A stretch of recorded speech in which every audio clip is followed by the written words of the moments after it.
China ద్వంద్వ ప్రమాణాలకు ఇది పరాకాష్ఠగా చెప్పుకోవచ్చు. ఎందుకంటే ఇండియాకు వ్యతిరేకంగా పాకిస్తాన్ను రెచ్చగొట్టి దాడులు చేస్తోంది. మరోపక్క ఇండియాతో వ్యాపారం చేసి ఆర్థికంగా లబ్ధి పొందాలనుకుంటోంది. రష్యా ఇండియాతో వ్యాపార సంబంధాలు మెరుగుపరుచుకోవాలనుకుంటున్న సమయంలో చైనా కూడా ఇండియాతో వ్యాపార లావాదేవీల కోసం తహతహలాడుతోంది. ఇక అమెరికాలో ట్రంప్ చైనా నుంచి దిగుమతి చేసుకునే వస్తువులపై పెద్ద ఎత్తున సుంకం బాదటంతో చైనా కంపెనీల వద్ద ఉన్న అమెరికన్ ఆర్డర్లను పూర్తి చేయడానికి ఇండియాలోనే ప్లాంట్లను పెట్టి ఆర్డర్లను పూర్తి చేయాలనుకుంటోంది. దీనివల్ల ఇండియాకు లాభమా లేక చైనా ప్రయోజనాలకు ఇండియా రాజీ పడిందా?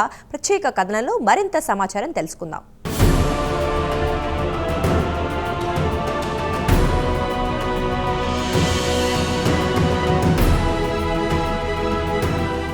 చైనా ద్వంద్వ ప్రమాణాలకు ఇదొక ఉదాహరణగా చెప్పుకోవచ్చు. ఇండియాపై ఒకవైపు విషం కక్కుతూనే మరోవైపు ఇండియాతో వ్యాపార సంబంధాలను మెరుగుపరుచుకోవాలనుకుంటోంది చైనా.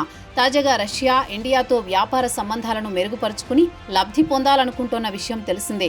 అదే కోవలో చైనా కూడా ఇండియాతో వ్యాపార సంబంధాలను బలపరుచుకుని లబ్ధి పొందాలనుకుంటోంది. వాస్తవానికి ఇండియా ప్రపంచ దేశాల నుంచి పెద్ద ఎత్తున విదేశీ ప్రత్యక్ష పెట్టుబడుల రూపంలో అంటే ఎఫ్డీఐ రూపంలో ఆకర్షించింది. అదే సమయంలో చైనా కూడా ఇండియాలో ఎఫ్డీఐ రూపంలో పెట్టుబడులు పెట్టింది. ఆ తర్వాత ఇండియాకు చైనాకు మధ్య సరిహద్దు సమస్య మొదలైంది. 2020 జూన్లో లడఖ్ సమీపంలో గల్వాన్ లోయలో ఇండియన్ ఆర్మీకి చైనీస్ ఆర్మీకి మధ్య బాహాబాహి జరిగింది. అటు తర్వాత ఇరు దేశాల మధ్య తీవ్ర ఉద్రిక్తతలు నెలకొన్నాయి. పెట్టుబడులు నిలిచిపోయాయి.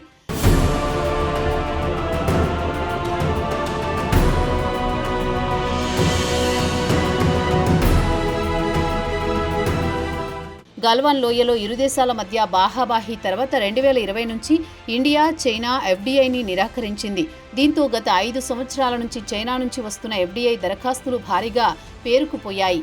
అంతకుముందు కోవిడ్-19 వల్ల కూడా చైనా నుంచి వస్తున్న దరఖాస్తులను ఇండియా స్క్రూటినీ చేయడం మొదలుపెట్టింది. అప్పటి పరిస్థితి ఏమంటే కోవిడ్ సమయంలో దేశంలో స్టాక్ మార్కెట్లు భారీగా కుంగాయి. ఇదే అదనుగా చైనీస్ కంపెనీలు ఇండియన్ కంపెనీలను టేక్ ఓవర్ చేసుకుంటున్నాయన్న ఆందోళనతో చైనా ఇన్వెస్ట్మెంట్లను నిరాకరించింది ఇండియా. దీంతో ప్రస్తుతం ఇండియా వద్ద చైనీస్ కంపెనీల ఎఫ్డీఐ ప్రతిపాదనలు పేరుకుపోయాయి. ప్రస్తుతం పరిస్థితులు సద్దుమణిగాయి. కాబట్టి భారత ప్రభుత్వం చైనీస్ కంపెనీల ఎఫ్డీఐ ప్రతిపాదనలను పరిశీలించడం మొదలుపెట్టింది. తాజాగా కేంద్ర ప్రభుత్వం ఇంటర్ మినిస్టీరియల్ కమిటీ ఐఎంసీని ఏర్పాటు చేసి దరఖాస్తులు పరిశీలించడం మొదలుపెట్టింది.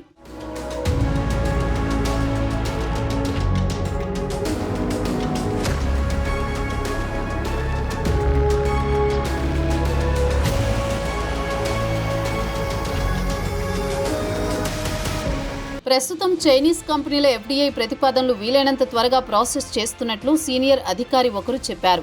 హోం సెక్రటరీ నేతృత్వంలో చైనా కంపెనీల దరఖాస్తులను తరచూ ప్రాసెస్ చేయడం జరుగుతోంది. అయితే ఎఫ్డీఐ గైడ్లైన్స్ ప్రకారమే ప్రాసెస్ జరుగుతోంది. ఎలాంటి సడలింపులు ఇచ్చే పరిస్థితి లేదని హోం సెక్రటరీ వర్గాలు చెబుతున్నాయి.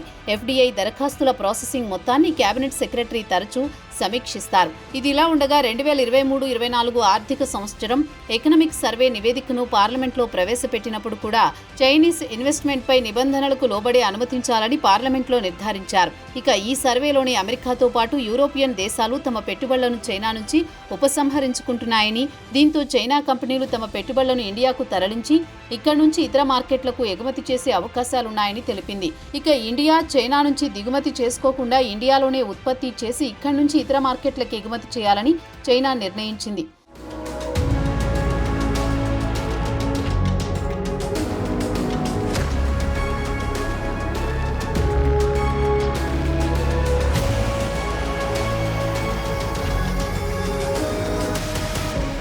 అయితే ఈ ఏడాది ఏప్రిల్ ఇండియా వాణిజ్య పరిశ్రమల మంత్రి పీయూష్ గోయల్ చైనా నుంచి విదేశీ ప్రత్యక్ష పెట్టుబడులను ప్రోత్సహించమని తేల్చి చెప్పారు. 2020లో విధించిన విదేశీ పెట్టుబడుల ఆంక్షలు యథాతథంగా కొనసాగుతాయన్నారు. ఇండియాతో సరిహద్దు షేర్ చేసుకునే దేశాలు అంటే చైనా నుంచి విదేశీ పెట్టుబడులకు ప్రభుత్వ అనుమతి తప్పనిసరి. అవి అన్ని సెక్టార్లకు వర్తిస్తాయని కొత్త పాలసీని ఏప్రిల్ 2020లో విడుదల చేశారు. 25 సంవత్సరాల క్రితం ఎఫ్డీఐల పాలసీ ఎలా ఉందో అదే పాలసీ ఇప్పటికీ కొనసాగుతోంది. పాలసీలో ఎలాంటి మార్పు లేదు. చైనా నుంచి పెద్దగా పెట్టుబడులు రాలేదు. అలాగని తాము చైనీస్ పెట్టుబడులను పెద్దగా ప్రోత్సహించలేదు తగ్గించని గోయల్ ఒక సదస్సులో మాట్లాడుతూ అన్నారు. ఇండియా సరిహద్దులను ఆనుకొని ఉన్న దేశాల విషయానికి వస్తే చైనా, బంగ్లాదేశ్, పాకిస్తాన్, భూటాన్, నేపాల్, మయన్మార్, ఆఫ్ఘనిస్తాన్లు ఉన్నాయి. ఇక చైనా విదేశీ ప్రత్యక్ష పెట్టుబడుల విషయానికి వస్తే మొత్తం పెట్టుబడుల్లో కేవలం 0.37% వాటా మాత్రమే ఉంది. పెట్టుబడుల్లో చైనా 22వ స్థానంలో నిలిచింది. ఏప్రిల్ 2000 నుంచి మార్చి 2024 వరకు చూస్తే కేవలం $2.5 బిలియన్ పెట్టుబడులు మాత్రమే వచ్చాయి.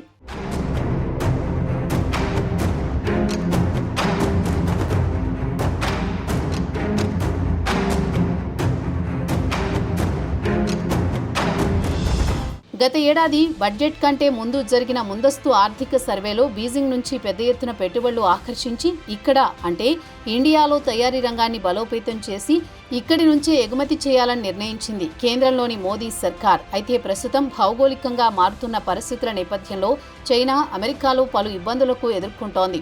అమెరికాలోని డొనాల్డ్ ట్రంప్ ప్రెసిడెంట్గా అధికారంలోకి వచ్చిన తర్వాత చైనాకు వ్యాపార రీత్యా పెద్ద ఎత్తున ఇబ్బందులు మొదలయ్యాయి. చైనా నుంచి దిగుమతి చేసుకునే వస్తువులపై ఏకంగా 149% పన్నులు విధించడంతో చైనా డీలా పడిపోయింది. ఇక ట్రంప్ ప్రెసిడెంట్గా బాధ్యతలు స్వీకరించిన తర్వాత ప్రతి దేశంపై సుంకం బాదటం మొదలుపెట్టాడు. అయితే ఇతర దేశాలతో పోల్చుకుంటే చైనాపై ఎక్కువ సుంకం బాదాడు. దీంతో చైనా ప్రత్యామ్నాయాలను చూసుకోవాల్సి వచ్చింది.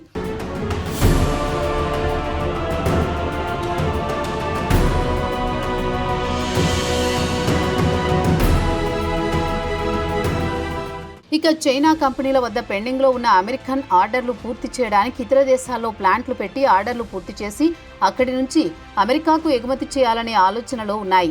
దీంతో చైనా లోతుగా అధ్యయనం చేసిన తర్వాత ఇండియాని తనకు అనుకూలమైన దేశంగా భావించింది. దీంతో ఇండియాలో తమకు తయారీ ప్లాంట్లను పెట్టుకోవడానికి అనుమతించాలని భారత ప్రభుత్వాన్ని కోరుతోంది. అందుకే ప్రస్తుతం చైనా వీలైనంత త్వరగా తమ దరఖాస్తులను క్లియర్ చేయాలని ప్రభుత్వాన్ని వేడుకుంటున్నాయి. అమెరికా ఆర్డర్లను పూర్తి చేసి ఇండియా నుంచి అమెరికాతో పాటు ఇతర దేశాలకు ఎగుమతి చేయాలని చైనా భావిస్తోంది. దీనివల్ల భారతీయ తయారీ రంగం బలపడుతుంది. ఒక విధంగా చెప్పుకోవాలంటే ఇండియాకు కూడా లబ్ధి చేకూరే అవకాశం ఉంటోంది.